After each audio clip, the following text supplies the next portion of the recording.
It's now time for Ermanni and Edwards with Maz, live on the Woodward Sports Network. Every day, 2 to 4 p.m. Starring Ryan Ermanni, Michigan great and former NFL baller Braylon Edwards, and of course, Tom Mazawey. Let's talk some sports.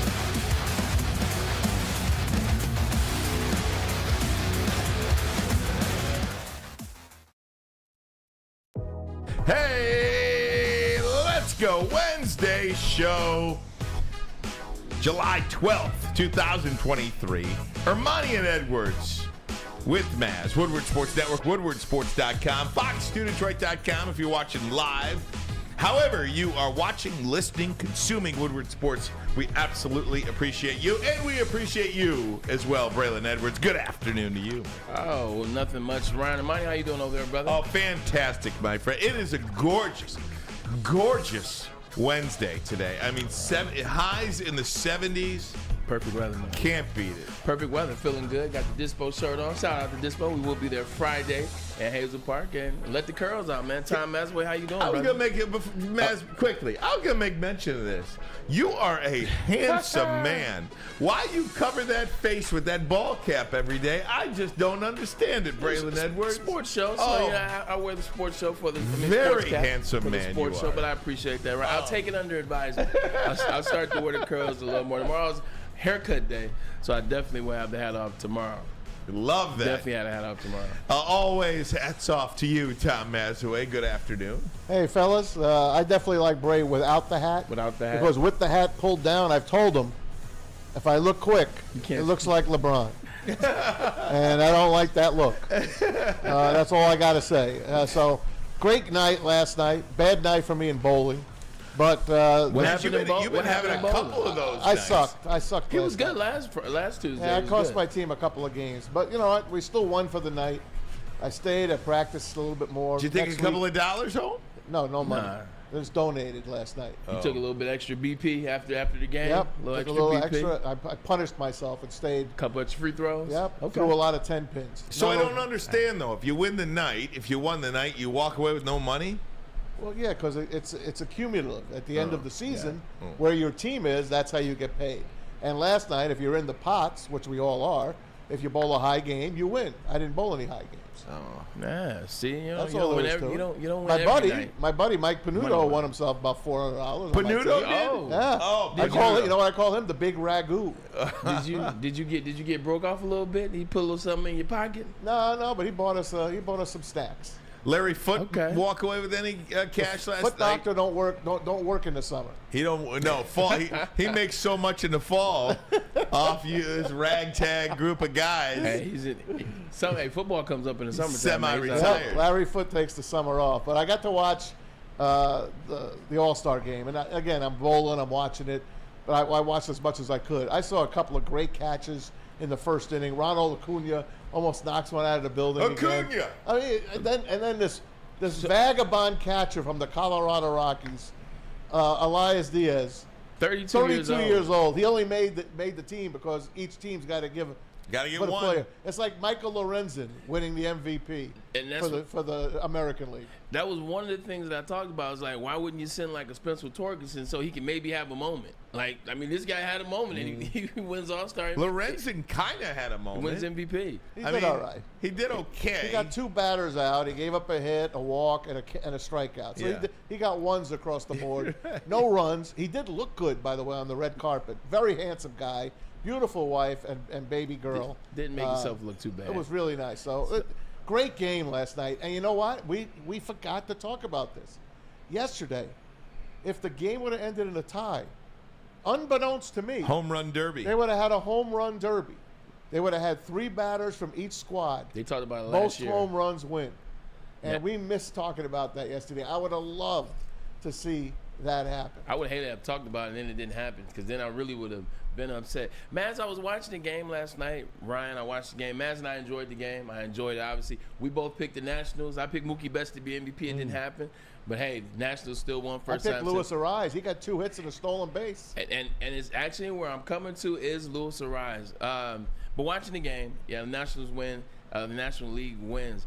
How about Kimbrel being on the team? The last Yeah. time they won in 2012, and he's on the team. This is the first time he's made the All-Star team. How about since his then. manager, who Rob Thompson, Yeah. let him stay in there, and he had to work his butt off. He worked. to get out of that inning. He got out of that inning. But the thing about it, Ryan, is yesterday we were talking about why is the All-Star game different? Obviously, the viewership is down across the board, but it's up, you know what I'm saying, in terms of people that watch. It's a lot of little guys now, man. I'm watching the people. I mean, it was great in the outfield. You saw Acuna Jr. get robbed by Adolis. Then you see Freeman get robbed by his best friend and Randy Rosarina. So, I mean, it was great. But it's a lot of little guys, man. It's like back in the day in the All-Star game, had the big guys. You're going to see the home runs. Griffey, Clemens. Frank Hurt, the big Hurt, Mo Vaughn, like Albert Bell. Like, you had these Ken Griffey Jr. So, you had these big guys coming to. It's a lot of little guys like Travis Arias, Adolis Garcia, Randy Rosarina, guys that are little that are getting base hits. Trevor Arias, first time I got a chance to see him hit, Maz, you're right. The guy can hit anything. He's 390. He knows where to place the ball. But it barely gets in the outfield. Like, Yeah, like, I it's don't like know. a little looper. I'm like, I mean, it's cute, but it's an All-Star game. I want to see every ball needs to be at the warning track, or it needs to be a home run, or it needs to be a strikeout. And then it's the commentary, Ryan. Like, I am not by any means am I against anybody. It's just when you listen to the commentary, when they mic somebody up, you can't understand who they have mic'd up. And whoever you mic'd up that you understand, you don't understand who they're interviewing. And when they're around just chilling, it's just... You disassociate the game because you don't see it. It's like representation. When you watch representation, more people watch. When you don't see it, more people don't watch. Funny when you mentioned size, like a guy like, if you watch a home run derby the other night, a guy like Luis Robert Jr., He's a big guy He now. towers over everybody, but if he played just in one era removed, he'd be just Be a little regular guy. another guy.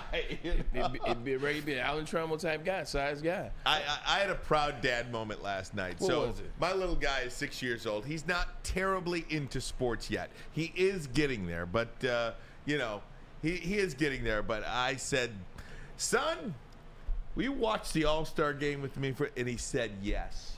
And we turn it on, and we sit there, and he's sitting there with me. And who's up to bat? Shohei Ohtani. Oh, wow. It was the greatest thing. And I said, Luke, that is the greatest baseball player to have ever lived. Shohei Ohtani. And I said, his name is Shohei Ohtani. And he said, Shohei Ohtani. And then Ohtani walked. It was like the second or third inning. Yeah. He walked. He was, Tani! It was so I great. love it. So I was so proud last night. The very first batter that's that awesome. this young man is seen, essentially, where he really said that he's not going to watch the Tigers with me, Right. just not there yet. But the very first batter that this kid saw in his life was an Ohtani walk. I was so happy. Did he? How many innings did he last? He lasted one half of an inning. Okay, good. That's He not bad lasted for one Luka. half of an inning. That sounds about Yeah. right with our audience. Am I off with the language barrier? Like, is it the, and I say this to say this. I remember watching, this is Big Poppy, this is Circuit A, this is 04 maybe, 05. I'm watching there, and I'm sitting there with my younger brother, Ryan, and we watch him after the game. Big Poppy, I'm like, okay, I ain't know boss that had a brother on the squad that was bombing him out of the park. Then they interview him, and it's all Spanish. And I'm sitting there with my brother, and he's like, man, what did he say? Years later, now everyone they interview after, all Spanish. It's all Cuban. It's all Mexican. It's all Dominican. It's all Latin American.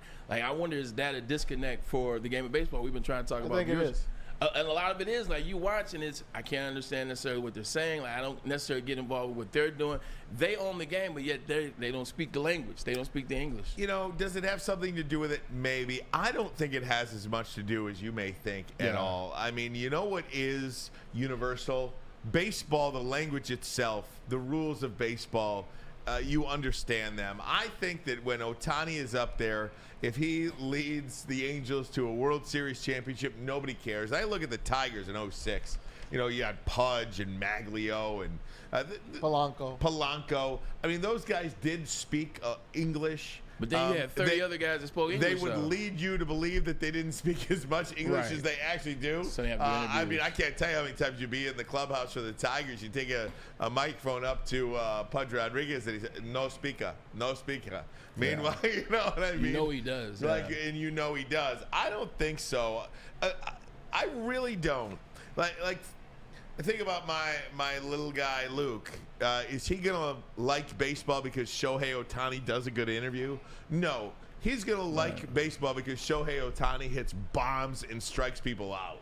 True. You know, I mean, that's universal. I just remember growing up. When you grow up, man, the McDonald's commercials, the Pepsi commercials, the Coke commercials, the Nike commercials, all that was King Griffey Jr. Jeff Bagwell had national commercials. I mean, John Kruk, the Philly Mullets, like those guys had national commercials, and I think it helped grow the game of baseball. It was just interesting, but I'm telling you, if not that, watching all those little dudes, like you said, every guy that got in that batter's box was under 6 foot and was under 190 pounds. Everybody. I feel like, you know, I don't know how we've gone 11 minutes at the top of the show and not given Tom Mazawey a little bit of a proper due here, because at the end of the show yesterday, he said Nationals in the under, and it was Nationals in the under. He didn't win once. He won twice last night. Just want to point that out. Did you end up playing the game, Maz? I played a couple of bucks. JB won some money on it. Yeah. Broder won a few bucks on it as well. I'm an American League guy. Sure. But last night I thought the NL had it over them, and they did. And they almost still lost the damn game. I mean, they lost, 9 straight? First win in that long. But they play hard, man. If you missed last night's game, you missed a hell of a game. No, the game was great. I'm not knocking the game at all. I will ask this, though, Maz. I don't care what their size is. That's fine. I'm not asking you about the size. That's why I was talking to Ryan more so about the size, because I knew what you would say. Watching it last year and watching this year, there was a big difference. Was it harder to get guys play this year, or were guys injured? And the reason I say that last year, there were a ton of major names in the last 4 or 5 years I watched. This was the first year where I kind of was looking at a guy in the lineup and then going on my phone and kind of checking the stats and see what he's done over here. Definitely injuries. It was injuries. Look at Judge, just alone. I mean, he would have garnered the most votes. Judge, him and Shohei Ohtani. Yeah. Hey, guys, while we're talking about baseball, can we pick up on a conversation we've had earlier this week? I don't think we really did a deep dive into it, but they were having on the broadcast last night, John Smoltz and Ken Rosenthal, about whether or not to trade Shohei Ohtani. What really would you do if you were in charge of the Los Angeles Angels? Ohtani, 99% sure that he's not going to re-sign with you. Can you make one run at a World Series championship? Do you have that in you with a little less than half the season to go, especially now with all these injuries to Trout and Rendon? Do you have one run in you? How do you move forward and be known essentially for trading the greatest baseball player ever created? How do you move past that? And then the question is, how do you not? I want to ask you those questions, see where you are with that. Let us know in the chat as well.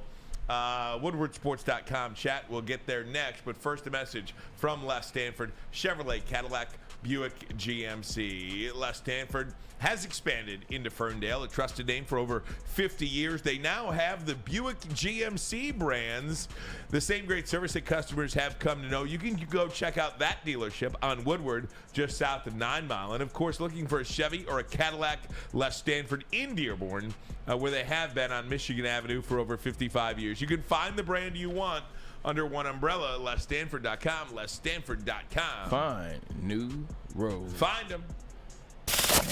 We don't like to brag that we are the toughest sports network in Detroit, but we do have a guy named Darren McCarty on our side. Woodward Sports. You have an opinion? Make sure it's seen and heard. Corner, jumper. Tweet us, hop on the YouTube chat, slide in the DMS at Woodward Sports on all social media. By now you know me, Christina Gennari, as the obvious choice in real estate. And you know my website, soldchristina.com, as your #1 resource for buying or selling your home. Myself, along with my amazing staff, pride ourselves on making your home buying and selling experience a relaxing and easy one. Come see why we are the obvious choice. Christina Gennari at soldchristina.com, the obvious choice in real estate. We are the network for Detroit by Detroiters. Welcome to the Woodward Sports Network.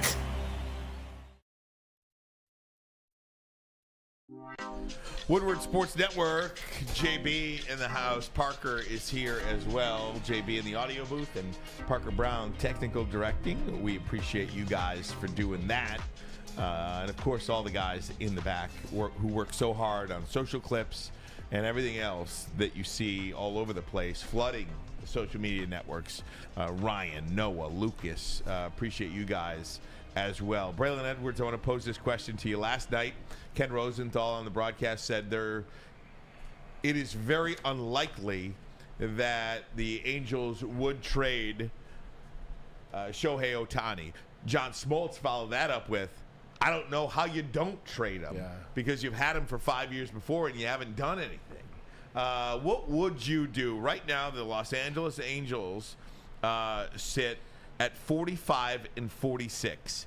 They are 7 games back of the Texas Rangers in the American League West. As far as the wild card is concerned, they are 5 games back. They have 4 teams in front of them, 5 teams in front of them, essentially, for the wild card. All from the AL East. All from the AL East. What do you do?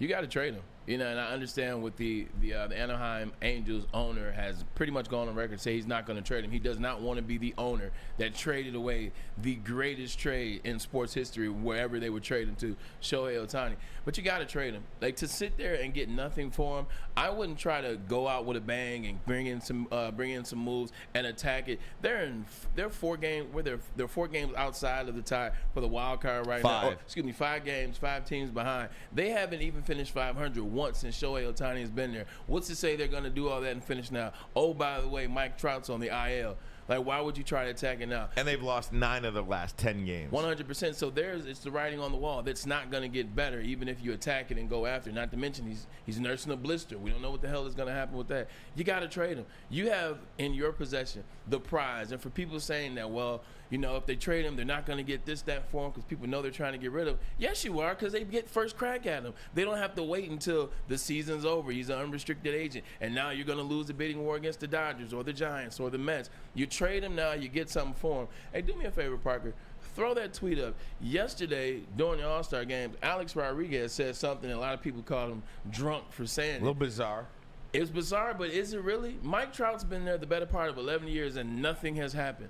Nothing has happened with your organization. It's not Mike Trout's fault, but it's your fault. Why not move Mike Trout? How much? What would the cash bag be for Mike Trout? How many players would you get? How many picks would you get? Trade Shohei Ohtani. How many picks would you get? How many players would you get? And then he said in 5 years they could win the World Series. Now I think that's where it got a little delusional. But in 5 years, you could be a damn good franchise. He's right. In 2 years, you could be a damn good franchise. All the players and picks that Shohei and Mike Trout would account for, I think you got to be an idiot to not do that move. The hell with not being the owner that trades Shohei Ohtani. Your ball club sucks. Your stadium sucks. Your viewership sucks. Your ticket sales sucks. You got to do something. And the only way for people to come to your ballpark, you got to win some games. This is the best way to do it. If they can't pack the place or do anything with those 2 players, they're a flawed team, as are the Tigers. So teams like that just don't get it. It's the unfortunate thing. They have a World Series in their back pocket, though, that we don't have. Definitely, Mike Trout is damaged goods. I was going to say, he has a who bad wants back. to play? Who wants to trade for Mike Trout? He has a bad back, so he's not going to garner as much as you would think because of what they owe him. Shohei Ohtani, you could get a king's ransom for, and there are teams lined up. Let's just say they send him to the Yankees. The Yankees could start with, they have Anthony Volpe, who's supposed to be the next Derek Jeter. He's been playing all year. He's playing terrific shortstop. That would be a player that would go over to the Angels. There are teams that are loaded. The Red Sox, they are loaded with good young talent coming up. Michael Mayer. I mean, really, man, they got to trade him. It's going to suck. The fans are going to hate him. They might pull a revolt like the Oakland A fans. But you know what? You got to get something for him. You've got to. I agree. Definitely Shohei is the king's ransom in your back pocket. But even with the Mike Trout thing, man, it's like, yeah, he's definitely not the Mike Trout he was 7 years ago. He's not the Mike Trout he was 6 years ago. But did you see how Mike Trout started the WBC last year? You see how he started the season this year? He was ready to go. He was amped up. I think you still could get a really good package for Mike Trout. You're going to lose money, But you're typically going to use money when you give players away, but it's for the long haul and not the short side. I think they probably got to keep him. Yeah. Just so the fans don't say you gave everything away. Mike Shohei gets you 3, 4, 5 prospects. Mike Trout hasn't played 100 games in 3 of the last 4 years. Yeah. 100 games I'm talking about. You know what I mean? Played 53 games in 20. Played 36 games in 21. Played only 119 games last year. That's missed over 50 games last. You know what I mean? Yeah. Like over 40 games last year, and then this year he's stuck on 81. He's out 8 weeks. You know, who knows if he's going to get 100 games this year? Only batted 300 once in the past 5 seasons. I mean, Mike Trout feels like. And I know there's a discussion about Ohtani, but I can't help but think about Mike Trout. Mike Trout feels like one of the biggest failures the sport has ever seen. Describe failure. And I know that sounds bombastic, but when you have a player who I think you would consider a generational talent, has Mike Trout ever even made the playoffs? No. Mike Trout has never even made the playoffs. Once. Name me a great, like a generational player like Mike Trout is supposed to be that in 13 seasons has never made the playoffs. But the one thing about baseball you can't name one. Baseball is the one sport where the individual matters just as much as the team, just as much as the championship results. And when we think of baseball greats, when we talk baseball, we don't talk titles like you do NBA, like you talk football. Like you don't, with the exception of maybe Derek Jeter. Jeter, you always throw out the 5-piece because he has 5 rings. Other than that, you're thinking, when you're talking about a pitcher, how many Ks does Randy Johnson have? How many Ks does Nolan Ryan have? How many Cy Young do these players have? How many batting titles do they have? How many times did Mickey bat over 300? With baseball, it's very individual. One of the best players of all time, we talked about him yesterday, man, is Ted Williams. Ted Williams never won a World Series. He never went to a World Series. But but it doesn't dock his resume.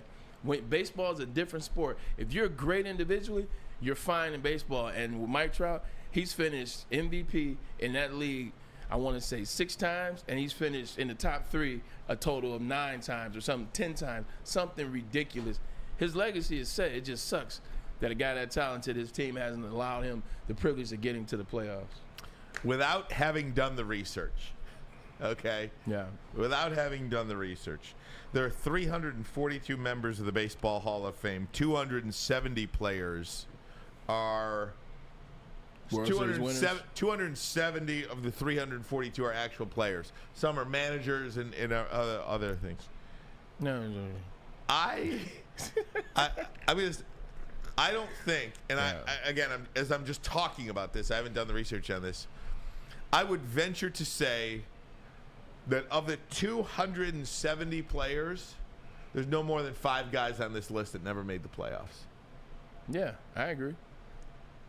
Talking about Hall of Famers. That, to me, is extremely disappointing if you're an Angels fan, if you're Mike Trout. And I don't know, I'm just throwing the number out there. There can't be more than 5 players of the 270 baseball players who are members of the Baseball Hall of Fame that have never made the playoffs. But to call it a failure, we got to be careful in this world. We got to choose our words wisely, because to call it a failure, if I'm Mike Trout and someone says, "Well, I call his career so far a failure," I'd be pissed. I mean, I wouldn't care because his career has been so great. But you can't call it a failure. You can say maybe a disappointment to what maybe the Anaheim Angels let him down, or maybe it was a disappointment to, but a failure. Yeah, I mean, you semantics. Use any word you want.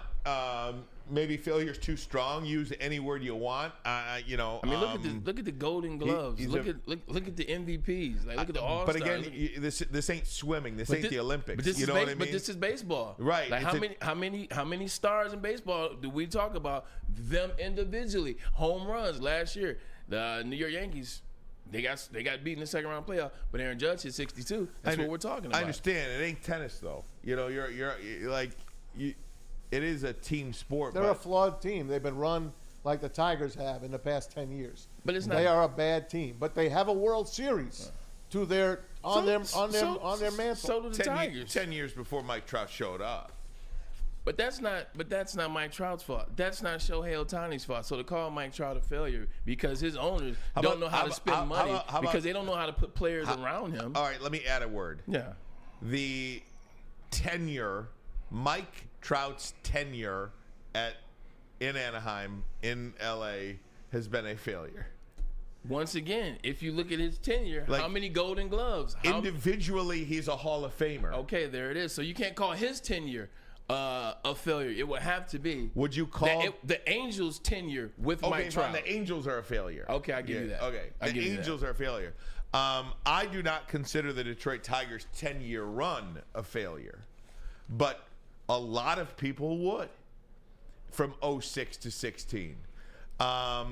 So that might be the same kind of thing I think we're talking about. There are so many people, fans of Detroit, and to localize it a little bit, the Tigers' 10-year run from 06 to 16, after all the playoffs, all the 2 World Series appearances, being favorites to win the World Series in both of them, and to come up empty, I think a lot of people would say that's a failure. But I don't.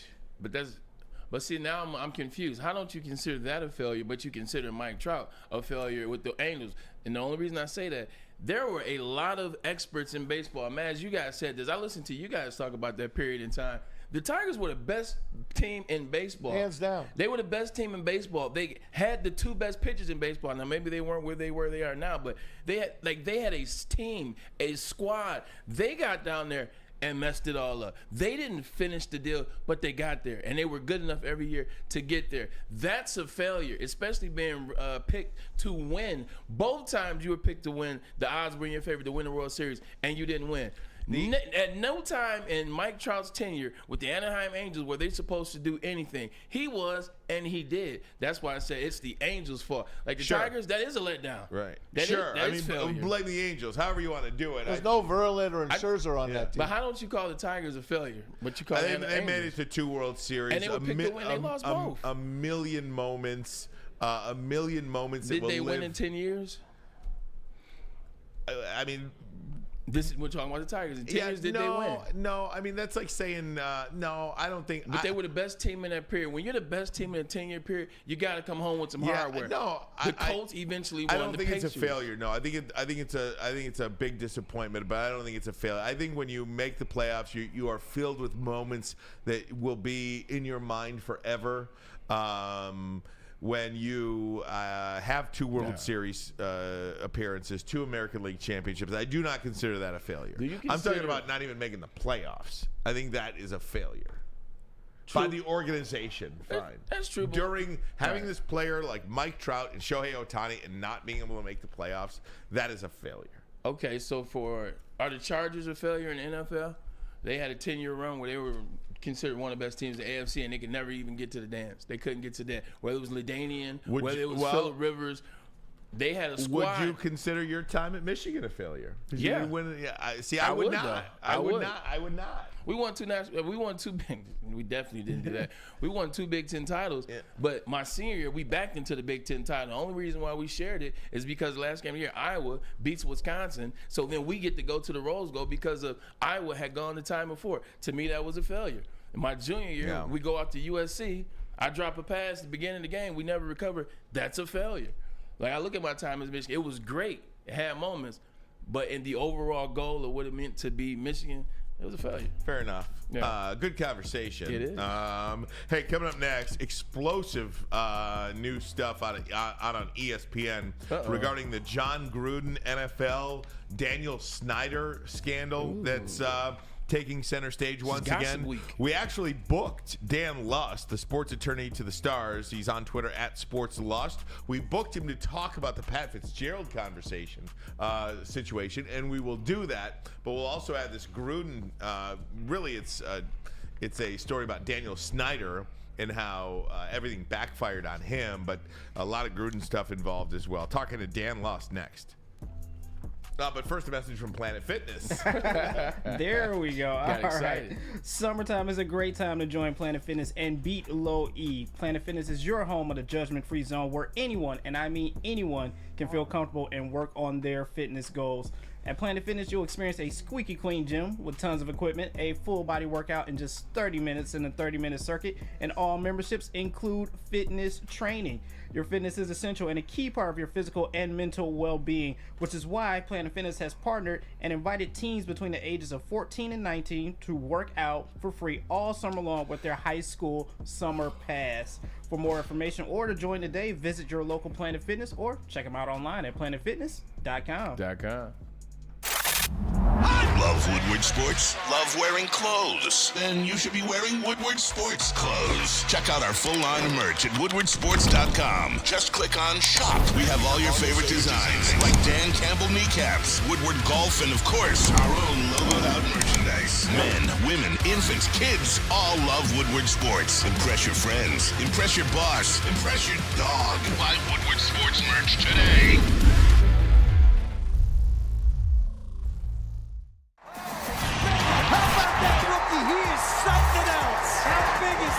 All of Detroit's sports teams live on Woodward. All of Detroit's sports coverage lives on Woodward Sports. Driving the best in Detroit sports coverage. Big Boy Strawberry Fest has officially arrived, and we're here to show you the very best flavors of the season. Satisfy your sweet tooth with our deep-fried vanilla Oreos, strawberry hot fudge cake, and a slice of our classic strawberry pie. But that's not all. Cool off on a refreshing summer splash salad, or savor the flavors of our chicken Caesar wrap and strawberry bacon chicken wrap. And for breakfast lovers, don't miss out on our strawberry hotcakes or our mouth-watering red velvet waffle. Strawberry Fest is something for everyone. Celebrate the sweet season with us at Big Boy. You have an opinion? Make sure it's seen and heard. Corner, jumper, tweet us, hop on the YouTube chat, slide in the DMS at Woodward Sports on all social media. We are the network for Detroit by Detroiters. Welcome to the Woodward Sports Network. Woodward Sports Network. If you're watching on YouTube, go ahead and hit that subscribe button. Less than 300 subscribers away from 45,000 on this platform. Thanks to each and every one of you who hit that subscribe button, hit the like button as well. Ryan Ermanni, Braylon Edwards, Tom Mazawey here. Yesterday, I asked Tom to book Dan Luss because of all the Pat Fitzgerald Northwestern situation and fallout. And then today, ESPN comes out with a story about Dan Snyder and how the leak of John Gruden's emails essentially like Christmas. led to the firing or the fall of Commanders owner Dan Snyder. So there is so much going on, and we are so pleased to be joined by Dan Lust. We always call him the sports attorney to the stars. You can find him on Twitter at Sports Law Lust. Heard across ESPN, CBS, and Fox Sports. Dan, thanks so much for the time. Hey, Dan. Pleasure to join you guys, and I think every day is different in our world of sports lives. That's what I'm gathering. No doubt about it. Dan, let me just before we hit today's stuff, let me hit you with the Fitzgerald stuff. This whole thing seems like it took a giant twist over a 48-hour period. What is going on currently at Northwestern with Pat Fitzgerald? He hired a law firm, $2,000 an hour the legal fees are. What is happening as you see it right now at Northwestern? We always say follow the money, right? This is a battle, I think, over $40 million that they're going to be fighting over, which maybe people don't realize. Fitzgerald obviously was at the program from 2006 to 2022. but had just signed a 10-year extension about a year ago. So there's a ton of money left on that contract, and that's really what's left to be disputed now.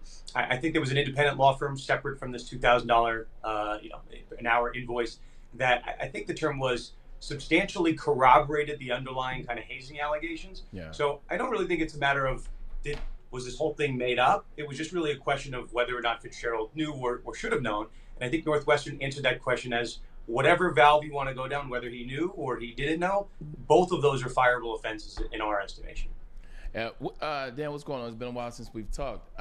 but the big thing, obviously, we're talking about is Friday. It was one thing. Monday, it was one thing. Another thing that came on Monday, obviously, was the 3 individuals that alleged racism. Said that there was some hints of racism. Was that part of it, or is that just another smokescreen? Was that something to compile on top of it, like we were talking about, and maybe make it seem like they leaked it, make it a little bit better for their argument of firing him, or was it just like you said, the outrage over? Once the individual himself saw how they phrased it, I can't think of his name, but once he saw how they phrased it, he kind of started leaking his own stuff, saying, no, this is exactly what happened, because they didn't mention it that way on Friday.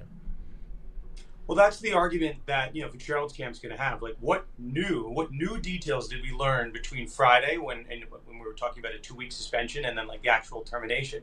Because if nothing new happened, right, so substantively, like, what was he fired for that the same exact thing he was suspended for? It kind of reminds me a little bit, I'm sure you guys remember, like, the Ray Rice situation. Ray Rice got, like, a 2-game suspension by the NFL, and, like, nothing new happened, but the video was released. So does that equate to a larger suspension? Is Roger Goodell allowed to do that? Is Northwestern allowed to do that? That's really the question at the end of the day, whether or not Fitzgerald, and this is from Fitzgerald's lawyers, right, they're going to ask whether he got due process in terms of firing, whether there was a real review, because it looks like the full Northwestern review resulted in this 2-week suspension, like, and what happened in 48 hours to fundamentally change that? Or did you just want to do over at the first suspension? So, yeah, it's a battle over that. I think it's $42 million. It's right in that ballpark. I don't think Fitzgerald's going to coach again in any way, shape, or form. So he's got to be looking at money to carry him over for the rest of his professional life. I can't see him getting a D1 coaching job again. Hey, Dan, it's Maz. Thanks again for coming on. If you were the Northwestern AD, and I know you're a Nebraska guy, so I don't want to put you in that situation, but if you were the Northwestern AD, would you have fired him so quickly? I don't think so. I mean, listen, you got to send a message, right? You got to send a message at a certain point. Yep. That question, and we asked it on our podcast, like, does it matter if he didn't know, right? Maybe you should know. The allegations are that this went back several years. But from a legal standpoint, you can't just snap your fingers and say you're fired, right? There has to be a very, a level of checks and balances, and if we did the right thing, because it just looks like you responded to the social media over the weekend that's why he was fired. Because clearly, right, there was a full investigation, and there was a full, I think it's the law firm of Arndt, Fox, and Schiff that was hired ahead of time to perform a full investigation. And as a result of that investigation, you only got a 2-week suspension. Yeah. So if you, Maz, to your point, if you fire someone that quickly, it looks like you're just firing someone based on a reaction, not because of the underlying event. So I think it's going to leave at least some colorable argument for the lawyer to, sink his teeth in and maybe try to work out a little bit of a bigger settlement here. You lawyers, you. And Dan, I want to focus. And we're talking to Dan Lust, sports attorney. You can follow him on Twitter at SportsLawLust. Bigger picture about allegations like this. I recently watched a real sports documentary that it really kind of made me look at how I approach these things on Matt Ariza, the punter for the Bills, who was accused of gang rape. As the investigation went on, the prosecutor essentially told the person who was filing the complaint that she did not believe her, and that there's video showing that Matt Ariza was not even in the house. Long way to get to.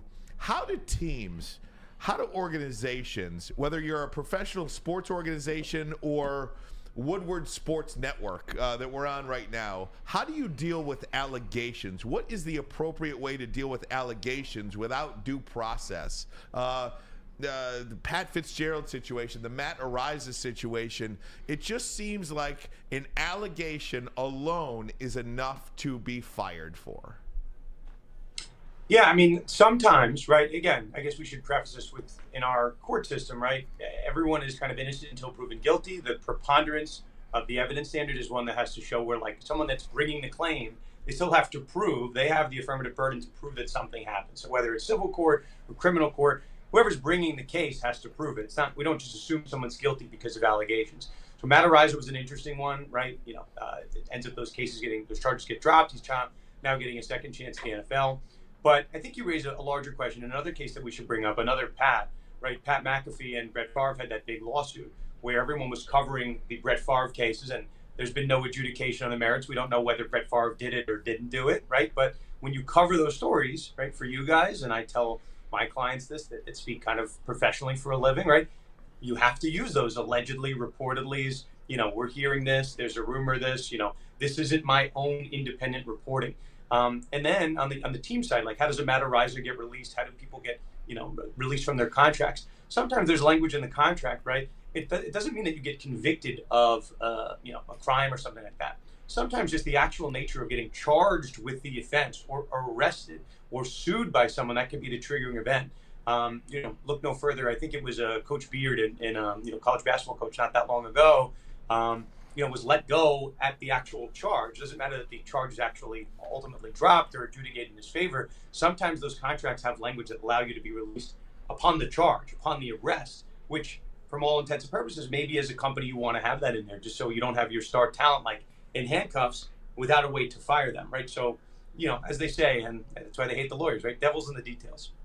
Dan, but isn't it important to separate someone being fired right after allegations happen versus actually pointing out that they did 7 months of detailed study? Like, this happened in November is when they started the investigation. Let me read this real quick for you. While the investigation did not uncover evidence pointing to the specific misconduct by any individual football player or coach, participation and knowledge of hazing activities was widespread across the football players. So although in the 7 months of doing investigations, interviewing over 50 people or so, in the 7 months they did investigations, no, they didn't find out that Pat Fitzgerald exactly knew, but they definitely found out that hazing was definitely widespread across the Northwestern locker room. So if you know that already, like, look, he didn't exactly do it, but we know from players that this is definitely what was going on over 7 months. It's not like it just came out of the blue. And so then once you release the information on top of some other things on Monday, isn't it possible to say, we made the wrong mistake on Friday and we should have just did this Friday? Well, that's to Maz's point, and I think it's a strong one, right? At the end of the day, right, if the investigation came up that hazing did occur, right, and that's what the evidence in this report allegedly revealed, is it enough to say that the coach didn't know, right? Yeah. This is where it comes up. You guys are in Big Ten country, right? Like, Joe Paterno wasn't fired because he did the thing. He wasn't fired because, like, he knew about the Jerry Sandusky situation for years and years and years. The question was whether he should have known about it ahead of time and whether he did enough to prevent it. Is it the head coach's job to be able to sniff out that type of activity and police it? And I think that's a fair question. Northwestern appeared to be on Friday to say maybe the head coach doesn't need to know that. Maybe this was a small pocket of people and there was no way for the coach to have found out. But I know there were reports of a picture in the locker room stating about some of these activities, these actual hazing activities that the players were doing. Then it's a question of how open and obvious was this that, maybe the coach should have known about it. So again, to Maz's point earlier, which I think is a good one, it's not really a good look to fire someone from 2 days of social media firestorm versus 7 months of investigation. Why did you pay the law firm to do that investigation if you're not acting based on what the law firm provided? So there's a due process question that I think this lawyer is going to sink his teeth into. And, I don't know if it's a winning argument, but it's certainly one to make things messy in the public realm. Dan, I want to get to the major story today regarding the John Gruden's leaked emails, how it led to the fall of Commanders owner Daniel Snyder. And this story is long. If you have time to read it, feel free to do so. Everybody that's listening or watching us right now, it is very detailed. And one of the parts about this, and correct me if I'm wrong, but how I surmise it, it's that this investigation was dormant. This congressional hearing was dormant on Dan Snyder. The Gruden emails get leaked out by, allegedly, Dan Snyder and the NFL, and then the Congress forces Goodell to testify and Daniel Snyder to testify. And when Congress goes looking, they generally find something, and then that brought down Dan Snyder. So it worked against him, actually, to leak these Gruden emails. That's probably a fair take, assuming it was Dan Snyder. But and I don't know if everyone's going to read the article, but there's some nuggets here I'll give you guys. Like, we've always thought, like, who leaked these emails? Like, I think initially people thought maybe Mark Davis with the Oakland Raiders or Vegas Raiders did to get out of that. I think it was a 10-year, $100 million contract. I think that's since been dispelled. And then you were left kind of with, well, was it someone in the Washington organization? Was it Dan Snyder? Was it the NFL? Those were the ones that had the emails. So There are two new nuggets in the ESPN story today, which make me think that it might not have been Dan Snyder. I mean, Snyder's definitely in the realm here, and I think you're right. If it was Dan Snyder, this thing definitely bit him in the you know what. But two names that I think are really interesting, and I tweeted about it earlier. This was at least my big takeaway. Number one, right? Some of these emails, if you remember, I'm not going to repeat what was said, but John Gruden had a very pointed attack, racist attack towards DeMaurice Smith, the head of the NFLPA. So one of the sources for this ESPN article is that DeMaurice Smith was apparently bragging that he was the source of the leaks, that he did it. And ESPN's theory is that he was up for an extension, for a contract extension, I think either that day or like a couple days before, and he did it, again, the theory goes, to engender some type of sympathy to get that extension to help, save or extend his job, which I don't know if that's correct or not correct, but another interesting, whodunit type theory. And then, again, some reporting, good reporting over at ESPN. I guess the ESPN has a kind of a social justice contract with Rock Nation to kind of help with kind of social justice endeavors. And there's an individual, Desiree Perez, who I've never heard of before. She's, has a high up position at Rock Nation. And there's some theory that she helped release the emails to give the NFL a win when it came to racism. And so the NFL could be seen as they were being tough on that fact. So plausible. I don't know. I have no independent reporting. I have no idea. But Dan Snyder, the theory had always been that Dan Snyder needed a smokescreen to get people off the scent of his organization. The Beth Wilkinson investigation had been ongoing, I think, for a year to that point. So, whether it was a smokescreen by Snyder, the NFL to get a win, for what otherwise had been not the best, racist track record, or if it's DeMaurice Smith trying to save his job, or maybe some combination of all three of them working together. I don't think we know who did it. I think, but we have some good reporting by ESPN, and I think we have some more characters on the big board to put some betting lines on. Hey, Dan, what's up John Gruden's sleeve? I know he's not going to let this die. I know he got a little bit of a reprieve with the New Orleans Saints. He's been coaching, trying to help that team out a little bit, trying to help his old quarterback, Derek Carr, get better. What's John Gruden going to do? I don't see him sitting on his hands. There's some stories or some analogies to draw between our Northwestern story and our Gruden story. Gruden's not going to coach again. I mean, if he does, I'm happy to be wrong, but I wouldn't think so. Right. So the question is, Gruden's fighting for $100 million, right? 10 years over $100 million that was allegedly owed, minus whatever payout he got from the Raiders on the way out. So, he needs to find a source of money to support him for the rest of his life, right? So does he want to take a payday if the NFL ponies up and, they want to pay him, I don't know, make up a number, $50 million? I'm sure that the four of us here and the people listening to this, we could find a way to live our life, the rest of our lives with $50 million. Yeah, for sure. Yeah, we can do all right.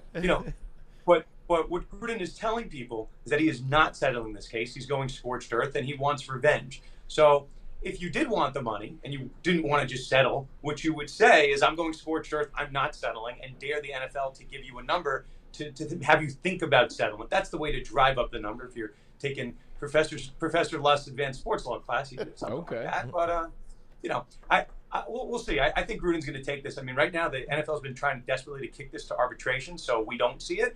And Gruden's been winning every single, substantive motion in court. So this looks like, it's barreling towards a trial. It's not going to arbitration. So, yeah, Gruden so far seems to have the upper hand here. Dan, one of the last question from me. I know you're a lawyer and you only deal in facts, but what does blowing this whole thing up mean?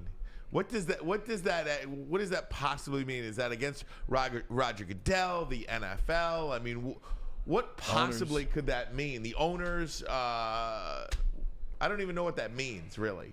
I mean, I have a vision in my head, but not really. Yeah, no, I'll tell you. I mean, it's a good question. As a lawyer, we deal in facts, but you guys forget I'm a professor here, so I deal in hypotheticals as well. Those are fun. I like to torture my students and give them all these fun hypotheticals. Hypothetically, right? John Gruden, the NFL would like you to believe that John Gruden and John Gruden alone was the only one that had banned emails amongst these. I think it's 650,000 emails that were given from Washington HQ to the NFL. There's another part of this Snyder story with ESPN today that he had what they called a blackmail PowerPoint that contained incriminating emails and texts from other NFL executives. So blowing, as you said, kind of blowing this whole thing up is exposing what the remainder of those emails say, right? Yeah. Finding other bad emails and wondering why and only my emails were those released. maybe, there's somebody else at the NFL or a different owner or a different coach that has emails in those bunch. So when I say scorched earth, that seems to be Gruden's strategy. He wants to get a hold of the remainder of those emails and figure out how and only how his emails were released with Bruce Allen. Two people, and I don't know how much you guys are in the weeds with Bruce Allen, but that's a guy, former president of the Washington Redskins, now Commanders, who had his own beef with Snyder. So that's why people in the know seem to think that Snyder had some filtering, who might be in the know, had some filtering of the emails, because it was only those two that seemed to take the fall here. All I know is I just cannot wait to this. Yeah. I can't wait till they're in court, and I got to hear the NFL could burn a little. It could burn a little. They should fly you down to Vegas for the trial. I would love that. I would love that. Then. Just don't do anything else. We're keeping you. We're sequestering you to the court. All right, man. I'd like to be on that panel. To be honest with you, I would love that. Unbelievable, great stuff, Dan. We can't thank you enough. We're big fans of yours and always appreciate 100%. Your time here on Woodward Sports. We appreciate it. Sports Lust Law on Twitter. Follow Dan. Give him a follow. Great. Good luck with those Huskers. Yeah, and good luck with those students too, Dan. Hey, man. We tried. All right.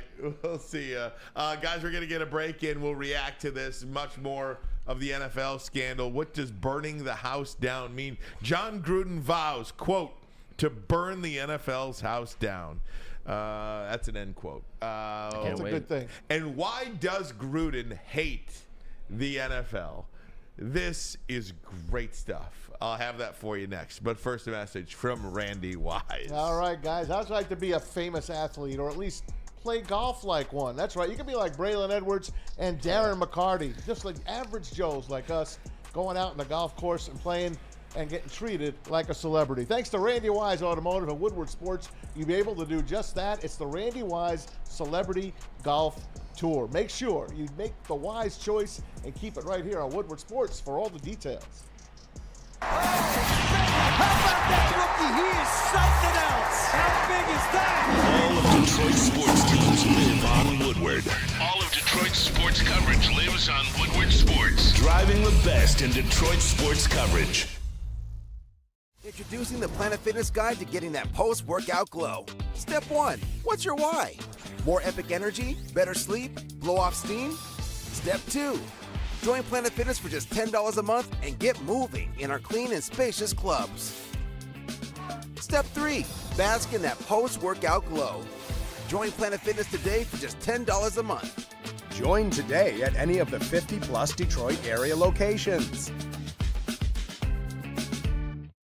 At work and at home, we're there with smarter security solutions. Featuring complete automation with customized alerts and more. For over 90 years, we've been the company that's been counted on to protect what matters most, all with personalized service and care. Right now, for a limited time, receive a free video device plus free installation with a new home system. Guardian Alarm. We protect Michigan. A ton of fun, a ton of sports, and a ton of man meat. Welcome to the Woodward Heavyweights, live daily 5 to 7 p.m. on Woodward Sports. Hey, walk into any Lady Jane's for an award-winning haircut experience and automatically enter your chance to win not one but two vehicles, courtesy of Les Stanford Buick GMC at Ferndale. That's right, 2 cars, one for you, your wife, your girlfriend, your best bud, whoever you want to give it to. Lady Jane's, it's open 7 days a week. You can walk in anytime. It's wicked awesome. Wicked awesome.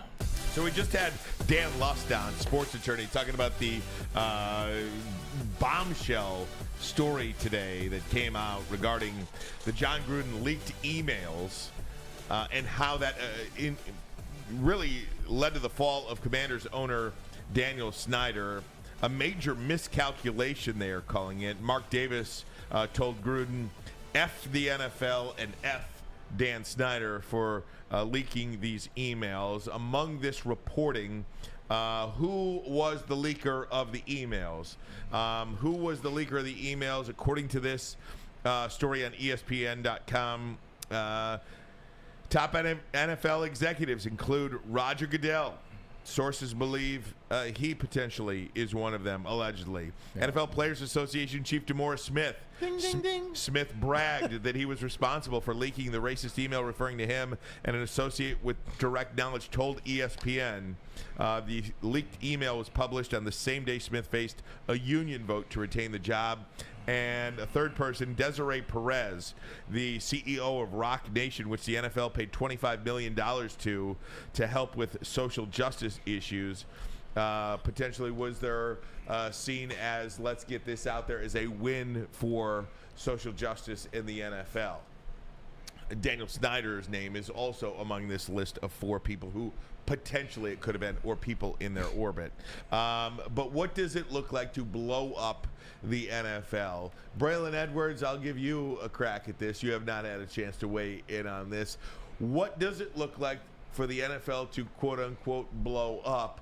And what do you think the response would be to this league if this league, these owners, these players, coaches, well, really not the players. It would be amongst the coaches and the general managers and the presidents and the owners. Really, you see what's behind the curtain? To point out Perez and to point out DeMaurice Smith, that really, DeMaurice Smith leaked this infamous link. That's the reporting. I'm only dealing with the reporting. I understand, and I'm commenting on the reporting. I'm questioning the reporting. DeMaurice Smith, Perez from Rock Nation, she's the mighty one that's going to leak the email to bring down the NFL. Stop it. Wherever they're pointing, it's the people pointing, or it's somebody they're pointing over and skipping. In terms of blowing up the NFL, we know the NFL is dirty, whether it's the years and years they've known about concussions and what they actually do to you without actually putting out the real information, whether it was colluding to keep Colin Kaepernick out of the NFL, which they eventually, that came out and they got paid and they had to pay him to keep that quiet. There's always something the NFL is hushing, whether it's the Brian Flores situation, what's going on with the Miami Dolphins as it relates to Stephen Ross and the gambling, that never came out. There's always stuff going on with the NFL, and I think with John Gruden being on the end, being on the inside, him threatening to blow it up is just exposing everything that he knows, everything that he's been a part of, or things that can help his cause. Things like that. What if the thing didn't come out with Colin Kaepernick and it was something he was able to expose? I think it's those secrets, those 32 guys, they get in those rooms, they talk dirty. They talk about a lot of things, and they think they're the elite. So no one of us 32 will ever go against the bro code, go against the owner code, and expose us for what we're doing. And I think Snyder, or John Gruden, he's talking about exposing it. He's talking about throwing some dirt out there, not dirt that the NFL can just sweep up. He's talking about throwing some dirt out there, like Matt said, that might set the NFL back. Right now they are king, but nobody's above. In this era, in this day and age, nobody's above a bad, wicked scandal. You know that, and Netflix is coming out with that 10-part Jerry Jones thing. You could bet his name is in on these things. 100. He is the owner. He is of the NFL. Don't tell me. There's a lot of guys that could really fall hard. Anytime if this stuff comes out. Anytime you're looking at CEOs, Maz, that are 70, 75, 77, 80, 82, you know what I mean? Skeletons are in those closets. Oh, yeah. Just people in general. Just the average human being's got a ton of skeletons. CEOs that are in their 70s, Ryan, there's no telling what they will be able to uncover or what John Gruden would be able to expose. One of the great quotes in this 11-page story, if you print it out, this was from a source close to Snyder. Just what these leaks did to Snyder, not Gruden. Quote, he was free and clear that October. He just had to wait out his suspension and let everything blow over. A major miscalculation. Without the leaks, he might have just survived. So he'd still own the Washington Commanders. He'd be done with his suspension, and he would move on, just like everything else that's ever happened in the NFL.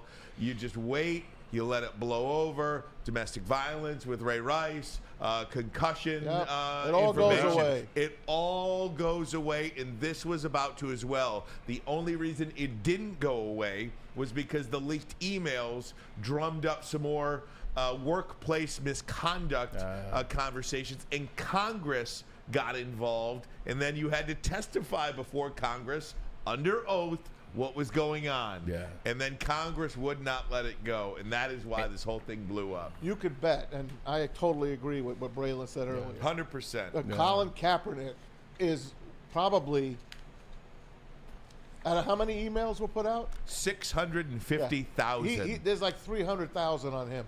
There are 100%. Yep, 100%. there are 300,000 on Colin Kaepernick in that room. Those 32 guys said this SOB ain't ever back. playing in our game again. Look, Facts. When they don't want somebody in, and I don't want to make it all about Colin Kaepernick because we're talking about Snyder, we're talking about John Gruden and what they have, man. When the NFL, when those guys, go ahead, Ryan. I'm sorry to. This is about everybody in the NFL. This isn't just about Daniel Snyder or John Gruden. That's why this is so explosive. They have 650,000 emails among everybody in the NFL. If we just thought in our mind, if we just went from 2013 till now, because you're talking about 650,000 emails, you're talking over a decade. So if you just look 2013, just 2015, just 8-year period. 2015 to 2000 now, everything that has happened in the NFL, off the field, bad as it relates to individual players, as it relates to how coaches have handled situations, how it relates to owners handle situations, man. Who knows what's in those emails? Who knows what those guys know, man? Like I can guess. I can too. Yeah. And that's what Gruden's talking about. Is they look like, and in Gruden's mind, Ryan, it's like this. It's like you don't do this to your own. Like, that's how Gruden is. Gruden is like, you don't do this to your own. I'm one of you. Like, I'm one of you. I'm on the inside. I'm not an owner, but, when you've coached at a certain level, when you're in. And it's like, what's your show that you put me on last year? The Tulsa King? Yeah. Remember when Sylvester Stallone got out after doing his time, doing what he's supposed to do? Yep. He looked like, damn, y'all gonna do me like this? Exactly. We're family. Like, I'm on the inside. It doesn't matter that we're a mob. It doesn't matter that we're a crime organization. I'm still a part of your family. You can't do this to me. I think that's what's happening. They took the most popular guy in the NFL in John Gruden, and he was John Madden. It's Chucky. He was the new John Madden. Had his own quarterback camp. Everything was around him. Monday Night Football, and they ruined him. Why did the NFL hate John Gruden, and why did John Gruden hate the NFL?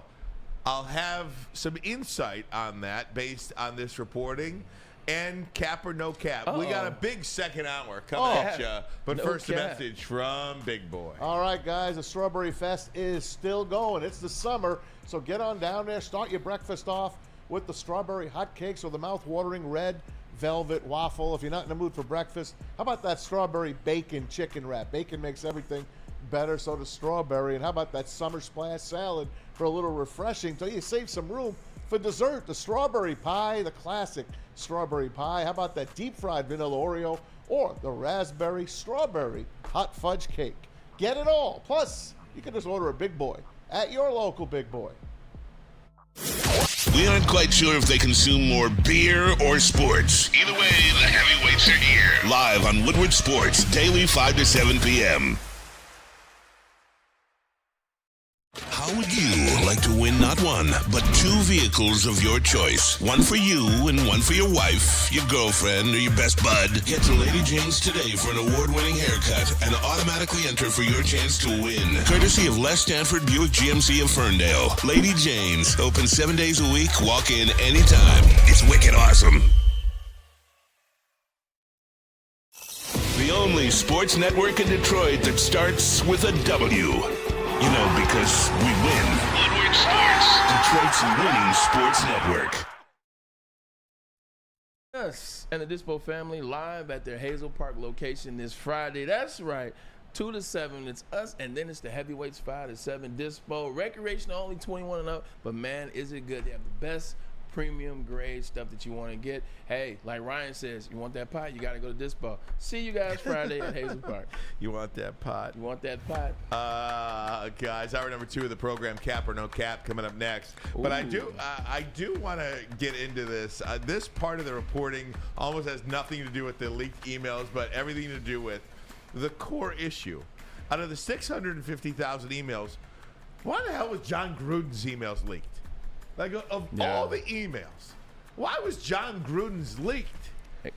It goes back. I mean, when it first came out, the big thing was he and Goodell's, I guess, friendship, rivalry, the way they don't like each other. Because a lot of stuff that he was saying there, he hated Roger Goodell, and so that's why Roger Goodell's name got put on the odds list, because it's like a lot of the hate was directed towards Roger Goodell. So they could see Roger Goodell putting it out. So John Gruden hates Roger Goodell. Roger Goodell hates John Gruden. There You want to know why? Yeah. Okay. According to this, and you'll love this, actually, Maz. I think you of all people will You love know this I more will. than anybody. Just digging his teeth into it. So this is. I'm going to read a little bit of this to you. Okay. It's long, but I've highlighted some parts which hopefully encapsulate the reasons.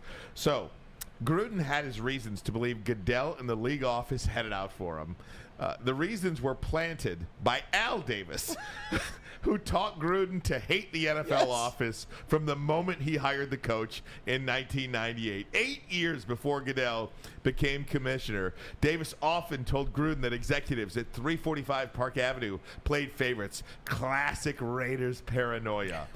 But it also stemmed from Davis suing the league for antitrust violations. And winning. Davis was also convinced that then Commissioner Pete Rozelle had personally killed a trade before the '83 draft that would have sent John Elway to the Raiders, refusing to allow a generational quarterback to play for a renegade franchise. didn't know that. But after becoming one of the game's best and most celebrated coaches, Gruden saw examples that the old man was right. How else to explain the since eliminated Tuck rule, a rule that Gruden, a student of the game, had never heard of before, that led to the Patriots' playoff victory against the Raiders at the Raiders' expense in 2002. As the years passed, Gruden won a Super Bowl with Tampa Bay and eventually moved to the Monday Night Football booth in 2009. His hatred for the league, though, grew. In 2011, Gruden is especially in a bad headspace. He later told friends he was furious at the owner's lockout that offseason, that the clubs had voted in 2009 to give teams the option to eliminate pension plans for assistant coaches and other employees. His frustration came to a boiling point in 2011 in a December Monday Night Football game against the Falcons and Saints. Gruden stated his displeasure with a call where Marquise Colston was hit and flagged over the middle for unnecessary roughness by Curtis Lofton. Gruden stated this, quote, "I just don't understand how the games are being officiated," Gruden said after the play on the next possession. His commentary earned him a call from the league's office at Park Avenue headquarters. Over the phone, Goodell asked Gruden to come to the league office to meet with John Madden and Jeff Fisher. The purpose, as the commissioner explained, was for Gruden to get a lesson in player safety. You got to be shitting me. Gruden told Goodell, "You've got to be shitting me." Gruden wondered whether or not it was a joke. He later told associates he needed a player safety lesson from Madden and Fisher, two coaches whose players delivered some of the ugliest hits in NFL So history. now we get Fisher's name into the mix, because Fisher's name came Right, up. yeah. Aha! There we go. Gruden later told friends that he felt Goodell was treating him like a stooge who had never coached in the league. Like, I don't study football day in and day out. Like, I don't know a damn thing about player safety.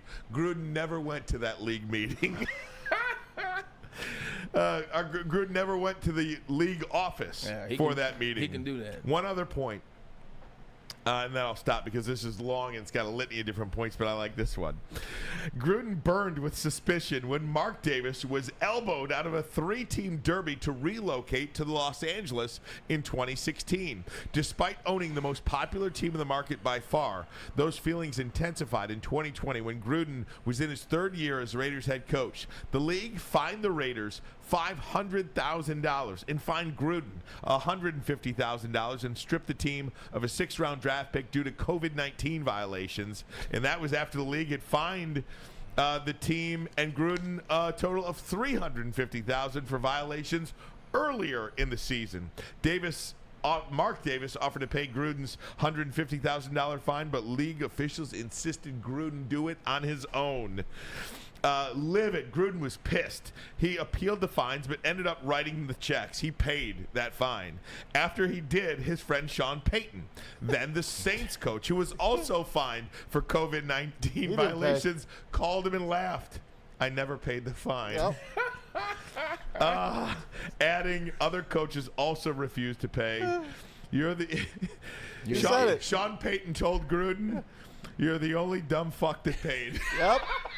I love. I read that and I love that as well. Yeah, How great is that story? That's an amazing read. I don't know if it's better because you read it but it was amazing. That is a 15-year history. Yeah. From 98 to 23. The Raiders. Of hate. The Raiders. 25, excuse me. That's a 25-year history of hate. The Raiders should be in L.A. They were the original L.A. Raiders. Yep. They were not allowed. Wow. He let Stan Kroenke move, and he let that carpetbagger in San Diego move his team to L.A. Instead of just letting the Raiders move up the street from Oakland to Los Angeles. What a crop. So two things. One, that car is clearly going the wrong way. Two, that is outlined to the T in terms of why those guys do not like the Raiders. And also, now it makes sense, man. What team do I say that Adam Silver and David Stern hate?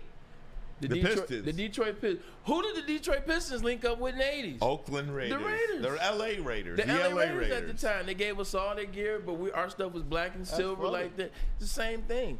The NFL has it out on the Raiders for Al Davis, and I guess it never stops. It's like, once you become the commissioner or once you become this, hey, before I leave, you gotta hate this team. I love you gotta Al hate Davis. this person. You gotta hate this crew. Like, look.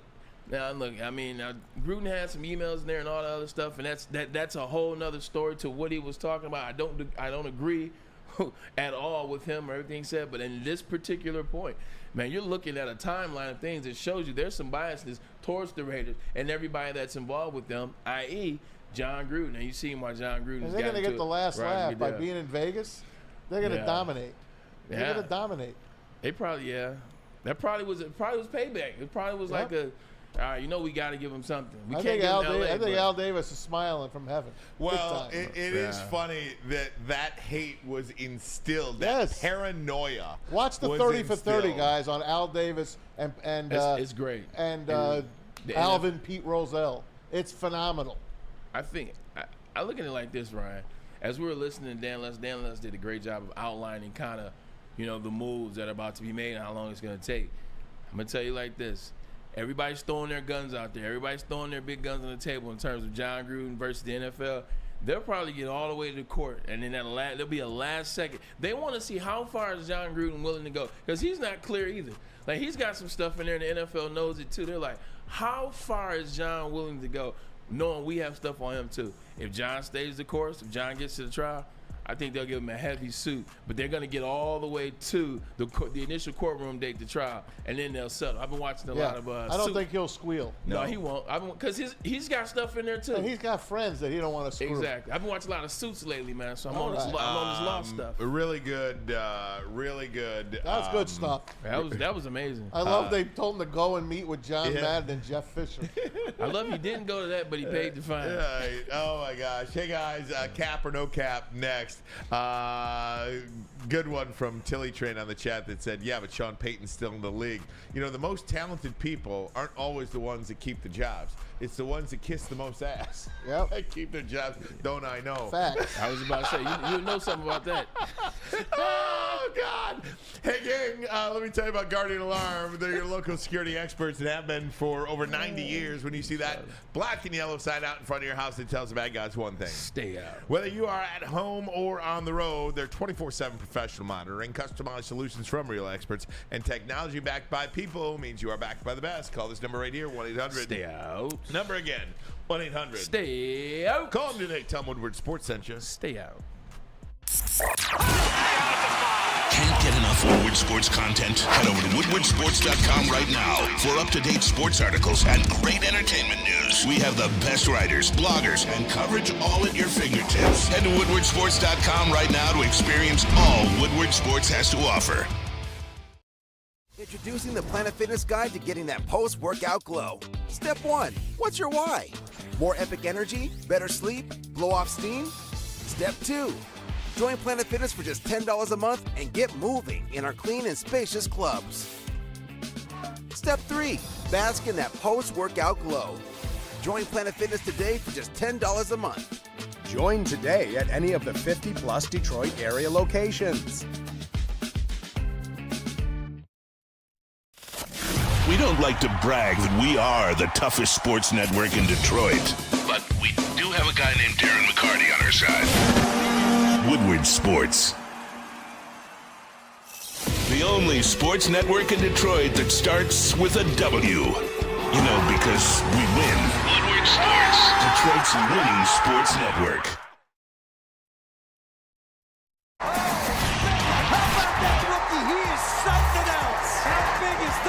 All of Detroit's sports teams live on Woodward. All of Detroit's sports coverage lives on Woodward Sports. Driving the best in Detroit sports coverage. You have an opinion? Make sure it's seen and heard. Corner, jumper. Tweet us, hop on the YouTube chat, slide in the DMS at Woodward Sports on all social media. Woodward Avenue, the first paved road in America. Woodward Sports, the first sports network born in Detroit and made for Detroit. Back to Ermanni and Edwards, second hour. Good segment we just finished. That was a damn good segment. That was fun, man. That was a lot of fun. Well, it's fun because you're always like, why? I can hear more. I want more, actually. I know.